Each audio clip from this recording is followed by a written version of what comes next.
Isagi weba identity se masisida kanagomba topa mapangi mioi ama natraga kanglup ama khoi se poluk torok pase masina khoi gi weba kano se khoi historical legacy natraga khoi identity se masi poluk tawdoi ni khoi identity se mang ka doi ne ba mi masing yamba yam tabada chatte ba si kano se poche mi masing yama ga ya ponte yam traga ya ponte mi masing yam te hairagati yam da bagi hairagati Israel ha pikrabali paksi si akhoi Middle East sida laiba country asuk chawa mayam sina ma control to ngam trisne missing yam bada hairagati atopa adu ya koi laiba country mayam dona ma se nanna akhoi shor khaktana kam bada so Israel tum grane missing yam ba yam ta bada nate ma ge leijari ba identity to yam na phachana strongly akhoi phasana akhoi defend to ina gadawni no manipur gomba akhoi kalu phuro mayam ma kha khoi punnar hingmin na ba akhoi coexist tong na ba du mafam amadati ai kangrup ki oba sanctity se akhoi masi dai ta lowin raga akhoi masi ki sanctity se ngakmin na tragati kangrup mayam chi ki marakta amada mistress te create tor kane ba amaga gi marakta maral sina ba prem tong na rakba pena rakta ba amada chumna yeng rakta ba lan yeng rakba maduna maram warakanda makhal makha kya interpretation mayam am chamka lakane ba aduna maram warakanda masi akhoi community concern sing aduna ahan bada yamna serious waina akhoi voluntarily serious waina lawraga makhoi sing adugi maramda chapchaba adumba asengba fake sing aduga konana makhoi thorakadabani makhoi lekhalakadabani masi makhoi moral responsibility ni adumaina ahan bagi process waina I thamjani okay ani subada okay ni su wafam taga hajaram okay have you ani subada akhoi hujiki hairiba akhoi kanu singa se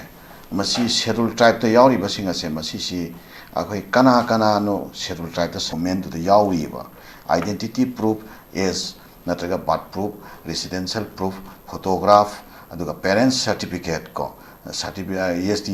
apply to riba mi aduna kan minor oiba taragati ko schedule tribe mapa do schedule tribe boy have parents certificate jawgadami caste natraga tribe ki proof ama yauri ba sira aduga citizenship proof ama yauri ba sige caste natraga tribe ki proof se masi lana fabricated toraga masi potsi piraga kanagumba miyama akoi kanada salam taragadi hari schedule tribes include toramba taragadi aduma miosin du concern do magi rida caste proof tori basi do adu fajane examine torakana kanana torakano kanana accept torambano adi potu thamaga accept torami du su dandi phangba tare aduga lana pura iba mi du su dandi phangba tare aduga lana procure tokriba CST procure certificate procure tokri mi du su aduna maram oraga mana job pairam taragadi natrage any seat pairam taragadi madudagi lokthok patare adu ma akhanna ba thorang ama kha pai khatna na bagi damakta manipur lengang na akhanna ba adu ba committee ma akoi kanu tawgadame formulate tawgadame adu ga masi yengsan gadawne ba to lakada ba census singda kanidi singda su sigomba error sing se thoktana na bagi damakta yam clear oi ba adu gomba system natraga adu ba kanu singa du siama kanda madugi thawksing do paikhala ningi aduga akhoi kanu gomba 2012 ta mati input torakwa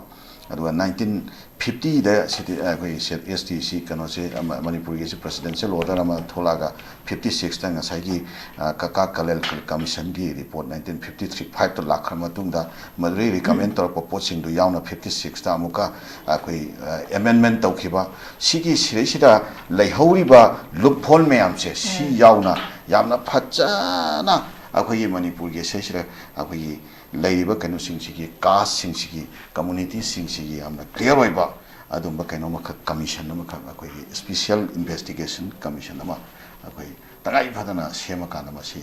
hojiki akhoi first oina RTI application thangalak khibagi matung da masigi ihanan be response akhoi May 30 2025 ta pirak khibani masda department ki side ge akhoi masda record leite haraki base masi invalid oiba investable oiba response ni peninga oide habagi matang da sufong do khibasu leire adubu hariba masigi matung da personal division department ki side gi haraki base akhoi department khudingmak ki administrative secretary sing da akhoi letter thara kanda RTI guthang da hanglaiba akhoi wahang mayam sigi habitare masigi response pirak na ba haraki ba habitare any cookie drive am di thado community ꯀꯝꯃ꯭ꯌꯨꯅꯤꯇꯤꯁꯤꯡꯗꯒꯤ ꯌꯥꯎꯕ ꯃꯅꯤꯄꯨꯔ ꯒꯣꯔꯃꯦꯟꯠꯀꯤ एम्प्ꯂॉयीꯁꯤꯡꯗ ꯃꯁꯤ ꯀꯌꯥꯝ ꯌꯥꯎꯔꯤꯕꯒꯦ ꯃꯁꯤꯒꯤ information ꯄꯤꯔꯛꯅꯕꯒꯤꯗꯃꯛꯇꯁꯨ ꯑꯩꯈꯣꯏꯒꯤ ꯍꯥꯏꯔꯤꯕ ꯃꯈꯣꯏꯒꯤ SC ꯁꯔꯇꯤꯐꯤꯀꯦꯠꯇꯨꯁꯨ verify ꯇꯧꯅꯕꯒꯤ ꯃꯇꯥꯡꯗꯁꯨ ꯑꯩꯈꯣꯏꯒꯤ instruction ꯑꯃꯈꯛꯁꯨ ꯂꯦꯇꯔꯒꯤ ꯈꯨꯠꯊꯥꯡꯗ ꯄꯤꯔꯛꯈꯤꯕꯁꯨ ꯂꯩꯔꯤ ꯃꯁꯤꯗ ꯂꯥꯛꯆꯅꯤꯡꯉꯤꯕꯁꯤ ꯄ꯭ꯔꯣꯁꯦꯁ ꯍꯥꯟꯅ ꯑꯣꯜꯔꯦꯗꯤ ꯇꯧꯔꯒ ꯂꯣꯏꯔꯒ ꯏꯝꯄ꯭ꯂꯣꯌꯤ ꯑꯣꯏꯔꯒ ꯂꯩꯔꯝꯃꯕ ꯄꯣꯠꯅꯤ ꯑꯗꯨꯕꯨ ꯈꯪꯉꯛꯏꯕꯁꯤ RTI ꯊꯥꯔ ꯃꯇꯨꯡꯗ ꯈꯪꯉꯛꯄꯅꯦ ꯑꯗꯨ ꯑꯣꯏꯇꯥꯔꯗꯤ ꯍꯥꯏꯔꯤꯕ RTI ꯁꯦ ꯊꯥꯔꯝꯗ ꯇꯥꯔꯒꯗꯤ ꯃꯁꯤꯒꯤ ꯄꯣꯠꯁꯤ ꯑꯗꯨꯝ ꯆꯅꯩꯅꯔꯀꯥꯟꯗ ꯅꯝꯁꯤꯜꯂꯒ ꯂꯩꯔꯝꯕ ꯌꯥꯕꯒꯤ ꯄꯣꯠ ꯑꯃꯈꯛ ꯂꯩꯔꯤꯕꯅꯤ ꯑꯣꯖꯥ ꯀꯃꯥꯏꯅ ꯊꯝꯕꯤꯅꯤꯡꯉꯤ ꯁ꯭ꯋꯥꯏ ꯃꯇꯥꯡꯁꯦ ꯑꯩꯈꯣꯏꯒꯤ ꯃꯅꯤꯄꯨꯔꯒꯤ ꯒꯕꯔꯃꯦꯟꯠꯀ ꯃꯔꯤ ꯂꯩꯅꯕ ꯍꯤꯔꯝꯁꯤꯡꯗ ꯑꯩꯈꯣꯏꯒꯤ ꯑꯦꯅꯤ ꯑꯩꯈꯣꯏꯒꯤ ꯇꯥꯛꯁ ꯍꯥꯏꯕ ꯇꯥꯔꯦ ꯊꯕꯛ ꯈꯨꯗꯤꯡꯃꯛꯁꯦ ꯂꯣꯏꯅꯃꯛ ꯑꯩꯈꯣꯏꯒꯤ ꯀꯝꯄ꯭ꯂꯤꯀꯦꯇꯦꯠ ꯑꯣꯏꯕ ꯌꯥꯝꯅ ꯑꯟꯁꯔꯇꯦꯟ ꯑꯣꯏꯕ ꯆꯞ ꯆꯥꯕ ꯃꯥꯒꯤ ꯑꯩꯈꯣꯏꯒꯤ ꯄ꯭ꯔꯤꯁꯀ꯭ꯔꯥꯏꯞ ꯇꯧꯕ ꯑꯗꯨꯝꯕ ꯌꯥꯝꯅ ꯆꯞ ꯆꯥꯕ ꯑꯩꯈꯣꯏꯒꯤ ꯀꯩꯅꯣ ꯂꯩꯇꯕ ꯁꯤꯁꯇꯦꯝ ꯂꯩꯇꯕ ꯆꯞ ꯆꯥꯕ ꯅꯤꯌꯣꯝ ꯂꯩꯇꯕ ꯌꯥꯝꯅ ꯑꯟꯁꯔꯇꯦꯟ ꯑꯣꯏꯕ ꯌꯥꯝ ꯚꯦꯛ ꯑꯣꯏꯕ ꯁꯤꯆꯨꯋꯦꯁꯟꯁꯦ ꯑꯩꯈꯣꯏ ꯒꯚꯔꯟꯃꯦꯟꯠ ꯑꯣꯐ ꯃꯅꯤꯄꯨꯔꯒ ꯃꯔꯤ ꯂꯩꯅꯕ ꯍꯤꯔꯝꯁꯤꯡꯗ ꯑꯌꯥꯝꯕ ꯃꯇꯝꯗ ꯇꯣꯉꯥꯟ ꯇꯣꯉꯥꯟꯕ ꯊꯕꯛ ꯃꯌꯥꯝ ꯑꯃꯈꯛꯇ ꯃꯁꯤ ꯊꯦꯡꯅꯩ ꯍꯥꯏꯕ ꯇꯥꯔꯦ ꯑꯗꯣ ꯑꯩꯈꯣꯏꯒꯤ ꯍꯧꯖꯤꯛꯀꯤ ꯁꯦꯗꯨꯜ ꯇ꯭ꯔꯥꯏꯕꯀꯤ ꯂꯤꯁꯇ ꯌꯥꯎꯗꯕ ꯑꯗꯨꯒꯨꯝꯕ ꯃꯤꯑꯣꯏꯁꯤꯡ ꯁꯦꯗꯨꯜ ꯇ꯭ꯔꯥꯏꯕꯀꯤ ꯁꯔꯇꯤꯐꯤꯀꯦꯠ ꯐꯪꯉꯒ ꯑꯩꯈꯣꯏ ꯂꯩꯔꯝꯃꯦ ꯍꯥꯏꯅ ꯍꯧꯖꯤꯛ RTI ꯊꯥꯕ ꯀꯥꯟꯗ ꯐꯪꯉꯤ ꯍꯥꯏꯔꯤꯕ ꯁꯤꯒꯤ ꯋꯥꯐꯝꯁꯦ ꯃꯁꯤ ꯌꯥꯝꯅ ꯑꯩꯈꯣꯏ ꯁꯦꯔꯤꯌꯁ ꯑꯣꯏꯅ ꯌꯥꯝꯅ ꯁꯦꯟꯁꯤꯇꯤꯞ ꯑꯣꯏꯕ ꯋꯥꯐꯝꯅꯤ ꯌꯥꯝꯅ ꯁꯦꯔꯤꯌꯁ ꯑꯣꯏꯅ ꯃꯁꯤ ꯑꯩꯈꯣꯏ ꯂꯧꯐꯝ ꯊꯣꯛꯄ ꯃꯇꯥꯡ ꯑꯃꯅꯤ ꯑꯗꯣ ꯁꯤꯒ ꯆꯞ ꯃꯥꯟꯅꯕ ꯑꯩꯈꯣꯏ ꯁꯤꯃꯤꯂꯔ ꯏꯁꯨ ꯆꯞ ꯃꯥꯟꯅꯕ ꯁꯤꯃꯤꯂꯔ ꯏꯁꯨ ꯑꯩꯈꯣꯏꯒꯤ ꯀꯩꯅꯣꯒꯤꯗ ꯑꯩꯈꯣꯏꯒꯤ ꯄꯥꯡꯒꯜꯁꯤꯡꯒ ꯃꯔꯤ ꯂꯩꯅꯕꯗ ꯃꯃꯥꯡꯗ ꯑꯩꯈꯣꯏ ꯆꯜꯊꯣꯛꯈꯤꯕ ꯂꯩꯈ꯭ꯔꯦ ꯑꯩꯈꯣꯏ ꯃꯇꯝ ꯑꯃꯈꯛꯇ ꯑꯩꯈꯣꯏꯒꯤ MBBSꯀꯤ ꯀꯩꯅꯣꯁꯦ ꯑꯩꯈꯣꯏ ꯈꯜꯂꯕꯀꯣ MBBSꯀꯤ ꯑꯩꯈꯣꯏꯒꯤ entrance examinationꯁꯤꯗ ꯈꯜꯂꯦꯅ ꯈꯜꯂꯕ ꯑꯗꯨꯒ ꯁꯤꯠ ꯃꯥꯒꯤ ꯁꯤꯠ allocationꯒꯤ ꯃꯇꯥꯡꯗ ꯑꯩꯈꯣꯏꯒꯤ ꯀꯩꯅꯣꯁꯤ ꯌꯥꯅꯗꯕꯒꯤ ꯏꯁꯨꯁꯤ ꯂꯩꯔꯛꯄꯗꯒꯤ ꯃꯥꯒꯤ ꯑꯩꯈꯣꯏ ꯈꯜꯂꯤꯕꯁꯤꯡꯁꯤꯒꯤ ꯃꯔꯛꯇ ꯑꯩꯈꯣꯏꯒꯤ OBC MPꯒꯤ ꯍꯥꯏꯇꯥꯔꯦꯀꯣ OBC ꯃꯩꯇꯩ ꯄꯥꯡꯒꯟ ꯍꯥꯏꯕꯗꯣ ꯑꯗꯨꯒꯤ ꯀꯦꯇꯦꯒꯣꯔꯤꯗꯨꯗꯩꯗ ꯑꯩꯈꯣꯏꯒꯤ ꯃꯅꯤꯄꯨꯔꯒꯤ ꯄꯥꯡꯒꯟꯗ ꯑꯩꯈꯣꯏꯒꯤ ꯁꯥꯒꯩ ꯌꯨꯝꯅꯥꯛ ꯌꯥꯎꯗꯕ ꯃꯅꯤꯄꯨꯔ ꯄꯥꯡꯒꯩꯒꯤ ꯁꯥꯒꯩ ꯌꯨꯝꯅꯥꯛ ꯂꯩꯇꯕ ꯑꯗꯨꯒꯨꯝꯕ ꯑꯩꯈꯣꯏꯒꯤ ꯃꯅꯤꯄꯨꯔꯗ ꯂꯩꯕ ꯃꯅꯤꯄꯨꯔꯒꯤ ꯁꯤꯇꯤꯖꯦꯟꯗꯤ ꯑꯣꯏꯕ ꯃꯅꯤꯄꯨꯔꯗ ꯂꯩꯕ ꯑꯇꯣꯞꯄ ꯃꯨꯁꯂꯤꯝ ꯀꯣ ꯑꯁꯤ ꯆꯟꯁꯜꯂꯒ ꯂꯩꯔꯝꯕꯒꯤ ꯏꯁꯨꯁꯤ ꯂꯩꯕꯗꯒꯤ OBC MPꯒꯤ ꯀꯦꯇꯦꯒꯣꯔꯤꯗ ꯏꯟꯀ꯭ꯂꯨꯗ ꯇꯧꯒꯗꯕ ꯑꯗꯨꯒꯨꯝꯕ ꯃꯤꯑꯣꯏꯁꯤꯡ ꯅꯠꯇꯕꯗꯣ ꯌꯥꯎꯁꯜꯂꯦ ꯍꯥꯏꯅ ꯑꯩꯈꯣꯏꯅ ꯃꯅꯤꯄꯨꯔ ꯒꯚꯔꯟꯃꯦꯟꯠꯇ ꯃꯇꯝꯗꯨꯗ ꯑꯩꯈꯣꯏꯅ ꯀꯝꯄ꯭ꯂꯦꯟ ꯇꯧꯈꯤꯑꯕ ꯑꯗꯣ ꯁꯤꯒꯤ ꯀꯝꯄ꯭ꯂꯦꯟꯁꯦ ꯇꯧꯖꯕ ꯇꯥꯔꯒꯁꯨ ꯀꯝꯄ꯭ꯂꯦꯟꯁꯦ ꯇꯧꯔ ꯃꯇꯨꯡꯗ ꯌꯥꯝꯅ ꯂꯥꯏꯕꯛ ꯊꯤꯕ ꯍꯥꯏꯕ ꯇꯥꯔꯦ ꯑꯩꯈꯣꯏ DCꯅ ꯑꯩꯈꯣꯏꯒꯤ ꯀꯩꯅꯣꯗ ꯃꯥꯏꯅꯣꯔꯤꯇꯤ ꯗꯤꯄꯥꯔꯠꯃꯦꯟꯠꯇ ꯑꯩꯈꯣꯏꯒꯤ ꯀꯩꯅꯣꯁꯦ OBC ꯃꯩꯇꯩ ꯄꯥꯡꯒꯜ ꯍꯥꯏꯕꯁꯦ ꯃꯇꯧ ꯀꯔꯝꯅ ꯃꯁꯤ ꯁꯔꯇꯦꯟ ꯇꯧꯒꯗꯒꯦ ꯃꯇꯧ ꯀꯔꯝꯅ ꯃꯁꯤ ꯗꯤꯐꯥꯏꯟ ꯇꯧꯒꯗꯒꯦ ꯑꯗꯨ OBC MPꯅ ꯑꯝꯇ ꯈꯪꯍꯜꯂꯛꯑꯣꯏꯅ ꯃꯥꯏꯅꯣꯔꯤꯇꯤ ꯗꯤꯄꯥꯔꯠꯃꯦꯟꯠꯅ ꯈꯪꯍꯟꯕꯤꯔꯛꯑꯣꯏꯅ ꯑꯣꯐꯤꯁꯤꯌꯦꯜ ꯆꯦ ꯑꯃꯃꯨꯛ ꯏꯊꯣꯔꯛꯑꯦꯕ ꯑꯗꯩꯗꯤ ꯑꯃꯨꯛꯀ ꯀꯩꯅꯣꯅ ꯑꯃꯨꯛꯀ ꯃꯥꯏꯅꯣꯔꯤꯇꯤ ꯗꯤꯄꯥꯔꯠꯃꯦꯟꯠ ꯑꯁꯤꯗꯤ ꯑꯩꯈꯣꯏ ꯊꯕꯛ ꯅꯠꯇꯦ ꯑꯗꯨꯅ OBC ꯀꯃꯤꯁꯟꯅ ꯃꯁꯤ ꯀꯩꯅꯣ ꯇꯧꯔꯛꯀꯗꯕꯅꯤ ꯗꯤꯐꯥꯏꯟ ꯇꯧꯔꯛꯀꯗꯕꯅꯤ OBC ꯀꯃꯤꯁꯟ ꯑꯃꯨꯛ OBC ꯀꯃꯤꯁꯟꯗꯒꯤ ꯃꯁꯤ ꯑꯩꯈꯣꯏ ꯊꯕꯛ ꯅꯠꯇꯦ ꯃꯥꯏꯅꯣꯔꯤꯇꯤ ꯀꯃꯤꯁꯟꯅ ꯏꯒꯗꯕꯅꯤ ꯃꯥꯏꯅꯣꯔꯤꯇꯤ ꯀꯃꯤꯁꯟꯗ ꯑꯃꯨꯛ ꯏꯔꯛꯄꯒꯤ ꯁꯨꯃꯥꯏꯅ ꯇꯧꯅꯔꯒ ꯂꯩꯔꯤꯉꯩꯗ ꯑꯉꯥꯡꯁꯤꯗꯤ ꯉꯁꯥꯏꯒꯤ ꯃꯦꯗꯤꯀꯦꯜ ꯇꯝꯕꯁꯦ ꯃꯁꯤ ꯆꯠꯈ꯭ꯔꯦ ꯑꯦꯗꯃꯤꯁꯟ ꯇꯧꯈ꯭ꯔꯦ ꯑꯗꯨꯒ ꯃꯦꯗꯤꯀꯦꯜ ꯇꯝꯕ ꯑꯗꯨꯝ ꯂꯣꯏꯁꯟꯈ꯭ꯔꯦ ꯇꯝꯈ꯭ꯔꯦ ꯍꯧꯖꯤꯛ ꯂꯣꯏꯔꯝꯗꯕꯁꯨ ꯌꯥꯔꯤ ꯂꯣꯏꯗꯧꯔꯝꯃꯅꯤ ꯁꯨꯃꯥꯏꯅ ꯂꯩꯈ꯭ꯔꯦꯀꯣ ꯑꯉꯥꯡꯗꯨꯅ ꯃꯥꯒꯤ ꯃꯦꯗꯤꯀꯦꯜ ꯁꯤꯠꯇꯨ ꯐꯪꯕ ꯃꯥꯒꯤ ꯐꯪꯗꯕꯒꯤ ꯀꯣꯏꯁꯟ ꯅꯠꯇꯕ ꯑꯉꯥꯡꯗꯨꯁꯨ ꯑꯩꯈꯣꯏ ꯖꯦꯅꯔꯦꯜ ꯀꯦꯇꯦꯒꯣꯔꯤꯗꯁꯨ ꯂꯧꯕ ꯌꯥꯕ ꯑꯗꯨ ꯃꯥꯅ ꯖꯦꯅꯔꯦꯜ ꯀꯦꯇꯦꯒꯣꯔꯤꯗ ꯂꯧꯕꯤꯈ꯭ꯔꯒꯗꯤ ꯑꯩꯈꯣꯏ ꯁꯣꯝ ꯅꯥꯀꯟꯗ OBC ꯃꯩꯇꯩ ꯄꯥꯡꯒꯜꯒꯤ ꯀꯦꯟꯗꯤꯗꯦꯠ ꯑꯃ ꯃꯈꯥꯗꯒꯤ ꯀꯥꯈꯠꯂꯒ ꯃꯥ ꯁꯤꯠꯇꯨ फंगदबा अदो माने ngसाई ओबीसी एमपी की सीट से वाना पाइसल लैथोखरामनिना मखादे कारकदा मिसी सुमाना खुरोंग चाबा मांगखिबगी इशू से अखोय थोखरे अदो सी इवन कंप्लेन तोर फावदा अखोय अखोयने इसाना कंप्लेन तोर फावदा मणिपुर गवर्नमेंट सिगे मरक सिदा ऑफिशियल सिंगदुगी मरकता हाइबा तारे अखोयगी कइनो कइनो अखोयगी माल प्रैक्टिस हाइगद्रा नत्र करप्ट प्रैक्टिस हाइगद्रा फेवरेटिज्म हाइगद्रा नेपोटिज्म हाइगद्रा कइनो कइनो पॉलिटिकल की लॉबी हाइगद्रा सी हेक्ट चंगिबा हेक्ट खुद चंगिबा अदुना अखोय सिस्टम अमता नियम चुमना फसना अप्लाई तौबा ngमदबगी अदुगी अहोबदो अखोयगी गवर्नमेंट से मणिपुर गवर्नमेंट लैयबा अदुगी अहोबदुननेबा ngasi शेड्यूल ट्राइब तसु अखोय शेड्यूल ट्राइब त चंदबा मी यावरबगी कनो लाइस अदा मसेसिदा अखोयना हाइनिंगबदी अखोय लमदमसिदा लैरिबा अखोय लमदमसिगी अदुगुंबा नेटिव पीपल अखोय खुदिंगमकना अखोयगी ओइबा ꯏꯁꯥꯒꯤ ꯂꯩꯖꯔꯤꯕ ꯑꯩꯈꯣꯏꯒꯤ ꯑꯥꯏꯗꯦꯟꯇꯤꯇꯤꯁꯦ ꯃꯁꯤꯒꯤ ꯁꯦꯡꯇꯤꯇꯤꯁꯦ ꯃꯁꯤ ꯐꯖꯅ ꯑꯩꯈꯣꯏ ꯄ꯭ꯔꯣꯇꯦꯛ ꯇꯧꯅꯅꯕ ꯍꯣꯠꯅꯒꯗꯕꯅꯦꯕ ꯁꯤ ꯄꯣꯂꯨꯠ ꯇꯧꯍꯟꯗꯅꯕ ꯑꯩꯈꯣꯏꯅ ꯁꯤꯒꯤ ꯔꯦꯁꯄꯣꯟꯁꯤꯕꯤꯂꯤꯇꯤꯁꯦ ꯑꯩꯈꯣꯏ ꯂꯧꯃꯤꯟꯅꯒꯗꯧꯕꯅꯦꯕ ꯃꯗꯨꯒꯤ ꯁꯦꯟꯁ ꯑꯣꯐ ꯔꯦꯁꯄꯣꯟꯁꯤꯕꯤꯂꯤꯇꯤ ꯑꯃ ꯑꯩꯈꯣꯏ ꯀꯝꯃꯨꯅꯤꯇꯤ ꯈꯨꯗꯤꯡꯃꯛꯇ ꯂꯣꯏꯅꯃꯛꯇ ꯂꯩꯃꯤꯟꯅꯕ ꯑꯃ ꯆꯪꯉꯦꯕ ꯑꯩꯈꯣꯏ ꯏꯁꯥꯒꯤ ꯑꯣꯏꯕ ꯑꯥꯏꯗꯦꯟꯇꯤꯇꯤꯁꯦ ꯃꯁꯤꯁꯤꯗ ꯀꯅꯥꯒꯨꯝꯕ ꯑꯇꯣꯞꯄ ꯃꯄꯥꯟꯒꯤ ꯃꯤꯑꯣꯏ ꯑꯃ ꯅꯠꯇ꯭ꯔꯒ ꯀꯥꯡꯂꯨꯞ ꯑꯃ ꯑꯩꯈꯣꯏ ꯁꯤꯗꯩꯁꯤꯗ ꯄꯣꯂꯨꯠ ꯇꯧꯔꯛꯄꯁꯦ ꯃꯁꯤꯅ ꯑꯩꯈꯣꯏꯒꯤ ꯑꯣꯏꯕ ꯀꯩꯅꯣꯁꯦ ꯑꯩꯈꯣꯏꯒꯤ ꯍꯤꯁꯇꯣꯔꯤꯀꯦꯜ ꯂꯤꯒꯦꯁꯤ ꯅꯠꯇ꯭ꯔꯒ ꯑꯩꯈꯣꯏꯒꯤ ꯑꯥꯏꯗꯦꯟꯇꯤꯇꯤꯁꯦ ꯃꯁꯤ ꯄꯣꯂꯨꯠ ꯇꯧꯗꯣꯏꯅꯤ ꯑꯩꯈꯣꯏꯒꯤ ꯑꯥꯏꯗꯦꯟꯇꯤꯇꯤꯁꯦ ꯃꯥꯡꯀꯗꯣꯏꯅꯦꯕ ꯃꯤ ꯃꯁꯤꯡ ꯌꯥꯝꯕ ꯌꯥꯝꯗꯕꯗ ꯆꯠꯇꯦꯕ ꯁꯤꯒꯤ ꯀꯩꯅꯣꯁꯦ ꯄꯣꯠꯁꯦ ꯃꯤ ꯃꯁꯤꯡ ꯌꯥꯝꯃꯒ ꯌꯥꯄꯣꯟꯇꯦ ꯌꯥꯝꯗ꯭ꯔꯒ ꯌꯥꯄꯣꯟꯇꯦ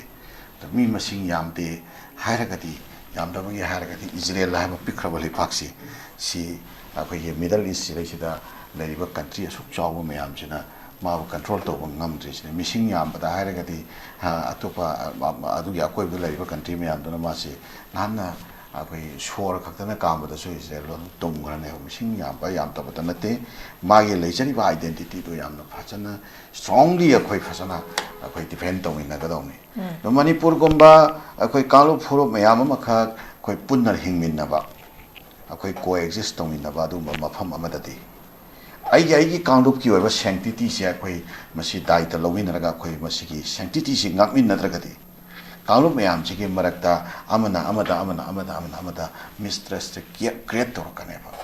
ꯑꯃꯒꯒꯤ ꯃꯔꯛꯇ ꯃꯔꯥꯜ ꯁꯤꯅꯕ ꯕ꯭ꯂꯦꯝ ꯇꯧꯅꯔꯛꯄ ꯄꯦꯟꯅꯔꯛꯇꯕ ꯑꯃꯗ ꯆꯨꯝꯅ ꯌꯦꯡꯅꯔꯛꯇꯕ ꯂꯥꯟꯅ ꯌꯦꯡꯅꯔꯛꯄ ꯃꯗꯨꯅ ꯃꯔꯝ ꯑꯣꯏꯔꯀꯥꯟꯗ ꯃꯈꯜ ꯃꯈꯥ ꯀꯌꯥꯒꯤ ꯏꯟꯇꯔꯄ꯭ꯔꯤꯇꯦꯁꯟ ꯃꯌꯥꯝ ꯑꯃꯁꯨ ꯑꯃꯨꯛꯀ ꯂꯥꯛꯀꯅꯦꯕ ꯑꯗꯨꯅ ꯃꯔꯝ ꯑꯣꯏꯔꯀꯥꯟꯗ ꯃꯁꯤ ꯑꯩꯈꯣꯏꯒꯤ ꯀꯝꯃꯨꯅꯤꯇꯤ ꯀꯟꯁꯔꯟꯁꯤꯡ ꯑꯗꯨꯅ ꯑꯍꯥꯟꯕꯗ ꯌꯥꯝꯅ ꯁꯦꯔꯤꯌꯁ ꯑꯣꯏꯅ ꯑꯩꯈꯣꯏ ꯚꯂꯟꯇꯔꯤꯂꯤ ꯁꯦꯔꯤꯌꯁ ꯑꯣꯏꯅ ꯂꯧꯔꯒ ꯃꯈꯣꯏꯁꯤꯡ ꯑꯗꯨꯒꯤ ꯃꯔꯝꯗ ꯆꯞ ꯆꯥꯕ ꯑꯗꯨꯝꯕ ꯑꯁꯦꯡꯕ ꯐꯦꯛꯁꯤꯡ ꯑꯗꯨꯒ ꯀꯣꯟꯅꯅ ꯃꯈꯣꯏ ꯊꯣꯔꯛꯀꯗꯕꯅꯤ ꯃꯈꯣꯏ ꯂꯦꯞꯈꯠꯂꯛꯀꯗꯕꯅꯤ ꯃꯁꯤ ꯃꯈꯣꯏꯒꯤ ꯃꯣꯔꯦꯜ ꯔꯦꯁꯄꯣꯟꯁꯤꯕꯤꯂꯤꯇꯤꯅꯤ ꯑꯗꯨꯃꯥꯏꯅ ꯑꯍꯥꯟꯕꯒꯤ ꯄꯣꯠꯁꯤ ꯁꯨꯃꯥꯏꯅ ꯑꯩ ꯊꯝꯖꯅꯤꯡꯉꯤ ꯑꯗꯨꯒ ꯑꯅꯤꯁꯨꯕꯗ ꯋꯥꯐꯝꯇꯒ ꯍꯥꯏꯖꯔꯝꯒꯦ ꯑꯅꯤꯁꯨꯕꯗ ꯑꯩꯈꯣꯏ ꯍꯧꯖꯤꯛꯀꯤ ꯍꯥꯏꯔꯤꯕ ꯑꯩꯈꯣꯏꯒꯤ ꯀꯩꯅꯣꯁꯤꯡ ꯑꯁꯦ ꯃꯁꯤ ꯁꯦꯗꯨꯜ ꯇ꯭ꯔꯥꯏꯕꯇ ꯌꯥꯎꯔꯤꯕꯁꯤꯡ ꯑꯁꯦ ꯃꯁꯤꯁꯤ ꯑꯩꯈꯣꯏ ꯀꯅꯥꯅꯣ ꯁꯦꯗꯨꯜ ꯇ꯭ꯔꯥꯏꯕꯇ ꯁꯦꯒꯃꯦꯟꯗꯨꯗ ꯌꯥꯎꯔꯤꯕ ꯑꯥꯏꯗꯦꯟꯇꯤꯇꯤ ꯄ꯭ꯔꯨꯐ ꯑꯦꯖ ꯅꯠꯇ꯭ꯔꯒ birth proof residential proof photograph ꯑꯗꯨꯒ ꯄꯦꯔꯦꯟꯁ ꯁꯔꯇꯤꯐꯤꯀꯦꯠ ꯀꯣ EST ꯑꯦꯄ꯭ꯂꯥꯏ ꯇꯧꯔꯤꯕ ꯃꯤ ꯑꯗꯨꯅ ꯀꯩꯅꯣ ꯃꯥꯏꯅꯔ ꯑꯣꯏꯕ ꯇꯥꯔꯒꯗꯤꯀꯣ ꯁꯦꯗꯨꯜ ꯇ꯭ꯔꯥꯏꯕ ꯃꯄꯥꯗꯨ ꯁꯦꯗꯨꯜ ꯇ꯭ꯔꯥꯏꯕ ꯑꯣꯏ ꯍꯥꯏꯕꯒꯤ ꯄꯦꯔꯦꯟꯁ ꯁꯔꯇꯤꯐꯤꯀꯦꯠ ꯌꯥꯎꯒꯗꯕꯅꯤ ꯀꯥꯁ ꯅꯠꯇ꯭ꯔꯒ ꯇ꯭ꯔꯥꯏꯕꯀꯤ ꯄ꯭ꯔꯨꯐ ꯑꯃ ꯌꯥꯎꯔꯤꯕꯁꯤꯗ ꯑꯗꯨꯒ ꯁꯤꯇꯤꯖꯟꯁꯤꯞ ꯄ꯭ꯔꯨꯐ ꯑꯃꯒ ꯌꯥꯎꯔꯤꯕ ꯁꯤꯒꯤ ꯀꯥꯁ ꯅꯠꯇ꯭ꯔꯒ ꯇ꯭ꯔꯥꯏꯕꯀꯤ ꯄ꯭ꯔꯨꯐꯁꯦ ꯃꯁꯤ ꯂꯥꯟꯅ ꯐꯦꯕ꯭ꯔꯤꯀꯦꯇꯦꯠ ꯇꯧꯔꯒ ꯃꯁꯤꯒꯤ ꯄꯣꯠꯁꯤ ꯄꯤꯔꯒ ꯀꯅꯥꯒꯨꯝꯕ ꯃꯤ ꯑꯃ ꯑꯩꯈꯣꯏꯒꯤ ꯀꯩꯅꯣꯗ ꯆꯠꯂꯝ ꯇꯥꯔꯒꯗꯤ ꯍꯥꯏꯗꯤ ꯁꯦꯗꯨꯜ ꯇ꯭ꯔꯥꯏꯕꯁꯤꯗ ꯏꯟꯀ꯭ꯂꯨꯗ ꯇꯧꯔꯝꯕ ꯇꯥꯔꯒꯗꯤ ꯑꯗꯨꯝꯕ ꯃꯤꯑꯣꯏꯁꯤꯡꯗꯨꯒꯤ ꯀꯟꯁꯔꯟꯗꯣ ꯃꯥꯒꯤ ꯑꯗꯨꯏꯗ ꯀꯥꯁ ꯄ꯭ꯔꯨꯐ ꯇꯧꯔꯛꯏꯕ ꯆꯦꯗꯣ ꯑꯗꯨ ꯐꯖꯅ ꯑꯦꯛꯖꯥꯃꯤꯟ ꯇꯧꯔꯀꯥꯟꯗ ꯀꯅꯥꯅ ꯇꯧꯔꯛꯄꯅꯣ ꯀꯅꯥꯅ ꯑꯦꯛꯁꯦꯞ ꯇꯧꯔꯝꯕꯅꯣ ꯑꯗꯨꯒꯤ ꯄꯣꯠꯇꯨ ꯊꯝꯃꯒ ꯑꯦꯛꯁꯦꯞ ꯇꯧꯔꯝꯃꯤꯕꯗꯨꯁꯨ ꯗꯟꯗꯤ ꯐꯪꯕ ꯇꯥꯔꯦ ꯑꯗꯨꯒ ꯂꯥꯟꯅ ꯄꯨꯔꯛꯏꯕ ꯃꯤꯗꯨꯁꯨ ꯗꯟꯗꯤ ꯐꯪꯕ ꯇꯥꯔꯦ ꯑꯗꯨꯒ ꯂꯥꯟꯅ ꯄ꯭ꯔꯣꯀ꯭ꯌꯣꯔ ꯇꯧꯈ꯭ꯔꯤꯕ CST ꯄ꯭ꯔꯣꯀ꯭ꯌꯣꯔ ꯁꯥꯔꯇꯤꯐꯤꯀꯦꯠ ꯄ꯭ꯔꯣꯀ꯭ꯌꯣꯔ ꯇꯧꯈ꯭ꯔꯤꯕ ꯃꯤꯗꯨꯁꯨ ꯑꯗꯨꯅ ꯃꯔꯝ ꯑꯣꯏꯔꯒ ꯃꯥꯅ ꯖꯣꯕ ꯄꯥꯏꯔꯝ ꯇꯥꯔꯒꯗꯤ ꯅꯠꯇ꯭ꯔꯒ ꯑꯦꯅꯤ ꯁꯤꯠ ꯄꯥꯏꯔꯝ ꯇꯥꯔꯒꯗꯤ ꯃꯗꯨꯗꯒꯤ ꯂꯧꯊꯣꯛꯄ ꯇꯥꯔꯦ ꯑꯗꯨꯒꯨꯝꯕ ꯑꯈꯟꯅꯕ ꯊꯧꯔꯥꯡ ꯑꯃꯈꯛ ꯄꯥꯏꯈꯠꯅꯅꯕꯒꯤꯗꯃꯛꯇ ꯃꯅꯤꯄꯨꯔ ꯂꯩꯉꯥꯛꯅ ꯑꯈꯟꯅꯕ ꯑꯗꯨꯒꯨꯝꯕ ꯀꯃꯤꯇꯤ ꯑꯃ ꯑꯩꯈꯣꯏ ꯀꯩꯅꯣ ꯇꯧꯒꯗꯕꯅꯦ ꯐꯣꯔꯃꯨꯂꯦꯠ ꯇꯧꯒꯗꯕꯅꯦꯕ ꯑꯗꯨꯒ ꯃꯁꯤ ꯌꯦꯡꯁꯤꯟꯒꯗꯧꯕꯅꯦꯕ ꯑꯗꯨꯒ ꯂꯥꯛꯀꯗꯕ ꯁꯦꯟꯁꯁꯁꯤꯡꯗ ꯀꯔꯤꯁꯤꯡꯗꯁꯨ ꯁꯤꯒꯨꯝꯕ ꯏꯔꯔꯁꯤꯡꯁꯦ ꯊꯣꯛꯇꯅꯅꯕꯒꯤꯗꯃꯛꯇ ꯌꯥꯝ ꯀ꯭ꯂꯤꯌꯔ ꯑꯣꯏꯕ ꯑꯗꯨꯒꯨꯝꯕ ꯁꯤꯁꯇꯦꯝ ꯅꯠꯇ꯭ꯔꯒ ꯑꯗꯨꯝꯕ ꯀꯩꯅꯣꯁꯤꯡ ꯑꯗꯨ ꯁꯦꯝꯃꯀꯥꯟꯗ ꯃꯗꯨꯒꯤ ꯊꯕꯛꯁꯤꯡꯗꯨ ꯄꯥꯏꯈꯠꯍꯟꯅꯤꯡꯉꯤ ꯑꯗꯨꯒ ꯑꯩꯈꯣꯏꯒꯤ ꯀꯩꯅꯣꯒꯨꯝꯕ 2012ꯇ ꯃꯥꯇꯤ ꯏꯟꯀ꯭ꯂꯨꯗ ꯇꯧꯔꯛꯄ ꯑꯗꯨꯒ 1950ꯗ ꯁꯤꯗꯤ ꯑꯩꯈꯣꯏ ST ꯀꯩꯅꯣꯁꯦ ꯃꯅꯤꯄꯨꯔꯒꯤꯁꯤ ꯄ꯭ꯔꯦꯁꯤꯗꯦꯟꯁꯤꯌꯦꯜ ꯑꯣꯔꯗꯔ ꯑꯃ ꯊꯣꯛꯂꯛꯑꯒ 56ꯇ ꯉꯁꯥꯏꯒꯤ ꯀꯀꯥ ꯀꯂꯦꯜ ꯀꯃꯤꯁꯟꯒꯤ ꯔꯤꯄꯣꯔꯠ 1953-5ꯇ ꯂꯥꯛꯈ꯭ꯔ ꯃꯇꯨꯡꯗ ꯃꯗꯨꯗꯒꯤ ꯔꯤꯀꯃꯦꯟ ꯇꯧꯔꯛꯄ ꯄꯣꯠꯁꯤꯡꯗꯨ ꯌꯥꯎꯅ 56ꯇ ꯑꯃꯨꯛꯀ ꯑꯩꯈꯣꯏ ꯑꯦꯃꯦꯟꯃꯦꯟ ꯇꯧꯈꯤꯕ ꯁꯤꯗꯩꯁꯤꯗ ꯂꯩꯍꯧꯔꯤꯕ ꯂꯨꯞꯍꯣꯜ ꯃꯌꯥꯝꯁꯦ ꯁꯤ ꯌꯥꯎꯅ ꯌꯥꯝꯅ ꯐꯖꯅ ꯑꯩꯈꯣꯏꯒꯤ ꯃꯅꯤꯄꯨꯔꯒꯤ ꯁꯤꯁꯤꯗ ꯑꯩꯈꯣꯏꯒꯤ ꯂꯩꯔꯤꯕ ꯀꯩꯅꯣꯁꯤꯡꯁꯤꯒꯤ ꯀꯥꯁꯁꯤꯡꯁꯤꯒꯤ ꯀꯝꯃꯨꯅꯤꯇꯤꯁꯤꯡꯁꯤꯒꯤ ꯌꯥꯝꯅ ꯀ꯭ꯂꯤꯌꯔ ꯑꯣꯏꯕ ꯑꯗꯨꯝꯕ ꯀꯩꯅꯣꯃꯈꯛ ꯀꯃꯤꯁꯟ ꯑꯃꯈꯛ ꯑꯩꯈꯣꯏꯒꯤ ꯁ꯭ꯄꯤꯁꯤꯌꯦꯜ ꯏꯟꯚꯦꯁꯇꯤꯒꯦꯁꯟ ꯀꯃꯤꯁꯟ ꯑꯃ ꯑꯩꯈꯣꯏ ꯇꯉꯥꯏ ꯐꯗꯅ ꯁꯦꯝꯃꯀꯥꯟꯗ ꯃꯁꯤ ꯑꯊꯨꯕ ꯃꯇꯝꯗ ꯊꯕꯛ ꯄꯥꯏꯈꯠꯍꯟꯅꯤꯡꯕꯒꯤ ꯋꯥꯐꯝꯁꯦ ꯑꯍꯥꯟꯕꯒꯤ ꯔꯥꯎꯟꯁꯤꯗ ꯊꯝꯖꯒꯦ ꯑꯣꯀꯦ ꯌꯥꯝ ꯐꯖꯅ ꯊꯝꯕꯤꯈ꯭ꯔꯦ ꯑꯩꯈꯣꯏꯒꯤ ꯍꯧꯖꯤꯛꯀꯤ ꯑꯩꯈꯣꯏ ꯃꯅꯤꯄꯨꯔꯒꯤ ꯊꯣꯛꯏꯕ ꯏꯁꯨꯁꯤꯁꯨ ꯑꯩꯈꯣꯏꯒꯤ ꯏꯂꯤꯒꯦꯜ ꯏꯃꯤꯒ꯭ꯔꯦꯟꯠꯁꯤꯡꯁꯤꯅ ꯑꯩꯈꯣꯏ ꯆꯪꯁꯤꯜꯂꯛꯄ ꯑꯗꯨꯒ ꯑꯟꯔꯤꯀꯣꯒꯅꯥꯏꯖ ꯚꯤꯂꯦꯖ ꯃꯌꯥꯝ ꯑꯃꯁꯨ ꯍꯦꯟꯒꯠꯂꯛꯄꯒꯤ ꯋꯥꯐꯝ ꯑꯃꯈꯛꯁꯨ ꯂꯩꯔꯤꯕꯅꯤ ꯑꯟꯔꯤꯀꯣꯒꯅꯥꯏꯖ ꯚꯤꯂꯦꯖ ꯍꯦꯟꯒꯠꯂꯛꯏꯕꯁꯤꯡꯁꯤꯁꯨ ꯃꯈꯣꯏꯁꯨ ꯑꯩꯈꯣꯏꯒꯤ SC ꯁꯔꯇꯤꯐꯤꯀꯦꯠ ꯑꯩꯈꯣꯏꯒꯤ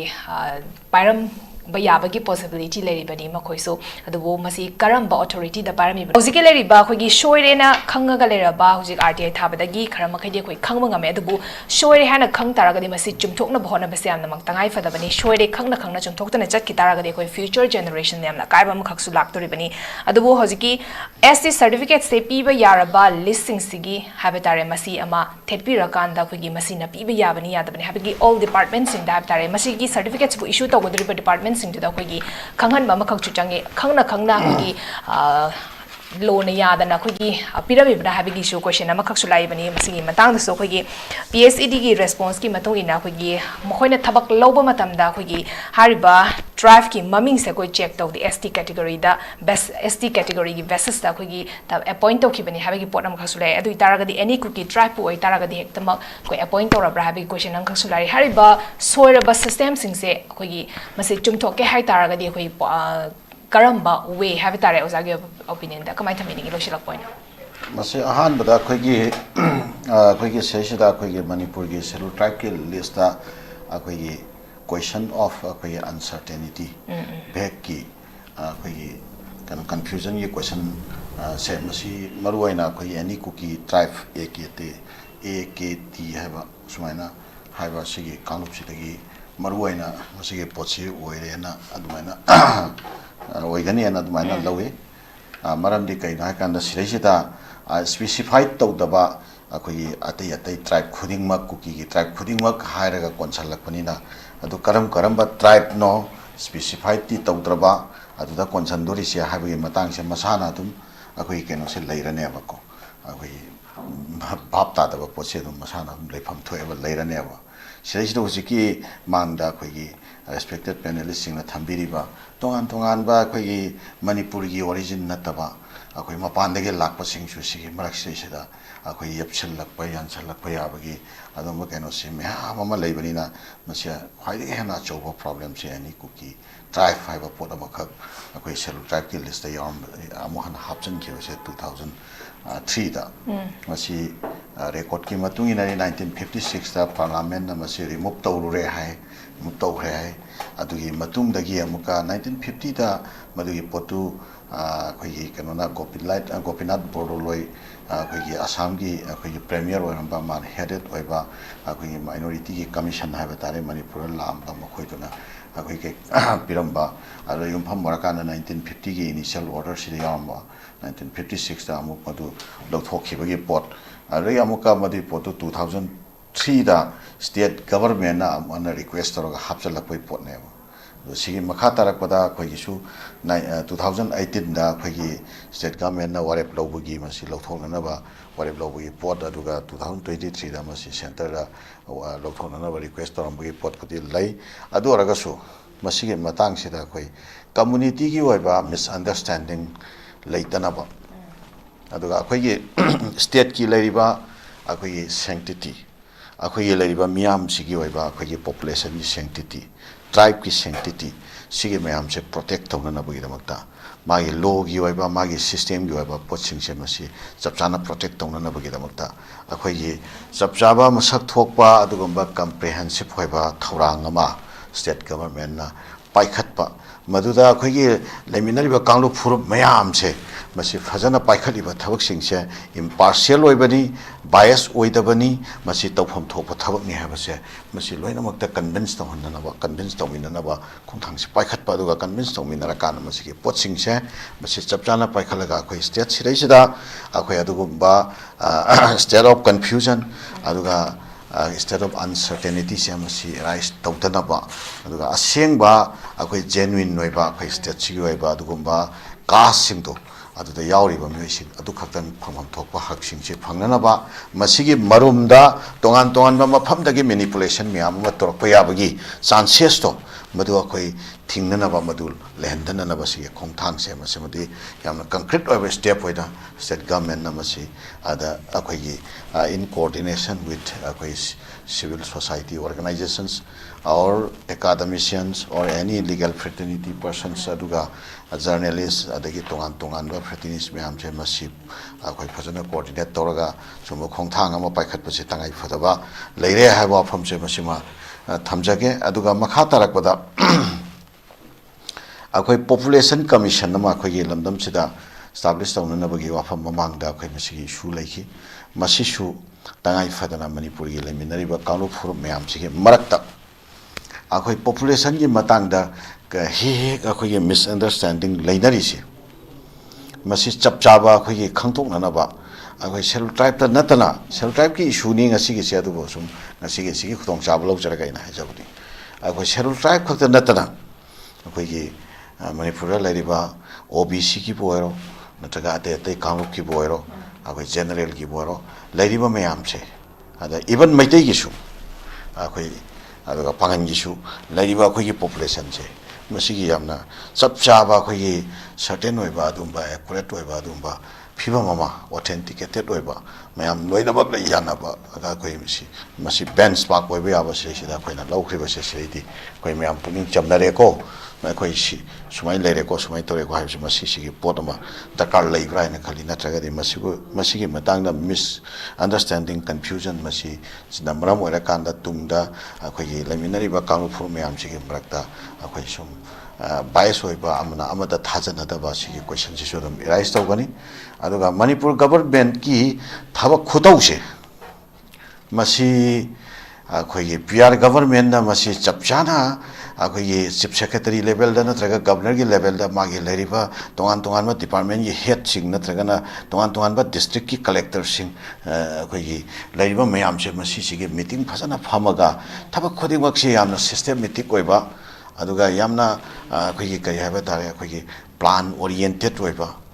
ꯑꯗꯒꯤ ꯑꯩꯈꯣꯏꯒꯤ ꯚꯤꯖꯟ ꯑꯣꯔꯤꯌꯦꯟꯇꯦꯠ ꯑꯣꯏꯕ ꯌꯥꯝ ꯀ꯭ꯂꯤꯌꯔ ꯑꯣꯏꯕ ꯑꯗꯨꯒꯨꯝꯕ ꯊꯕꯛ ꯑꯃꯈꯛ ꯑꯩꯈꯣꯏꯒꯤ ꯑꯣꯐꯤꯁꯤꯌꯦꯜꯒꯤ ꯑꯣꯏꯕ ꯅꯩꯁꯟꯅꯕ ꯃꯐꯝ ꯃꯔꯥꯡ ꯈꯪꯗꯕ ꯍꯌꯦꯡ ꯇꯨꯡꯗ ꯄ꯭ꯔꯣꯕ꯭ꯂꯦꯝ ꯃꯌꯥꯝ ꯀ꯭ꯔꯤꯌꯦꯠ ꯇꯧꯔꯛꯀꯗꯕ ꯗꯦꯠ ꯀꯥꯏꯟ ꯑꯣꯐ ꯊꯤꯡꯁ ꯃꯗꯨ ꯑꯩꯈꯣꯏ ꯑꯣꯐꯤꯁꯥꯔꯁꯤꯡꯁꯤꯅ ꯆꯞ ꯆꯥꯅ ꯐꯖꯅ ꯁ꯭ꯇꯗꯤ ꯇꯧꯔꯀꯥꯟꯗ ꯃꯗꯨꯒꯤ ꯄꯣꯠꯁꯤꯡꯁꯦ ꯇꯧꯔꯝꯃꯣꯏꯗꯕ ꯊꯕꯛ ꯉꯥꯛꯇꯅꯦꯕ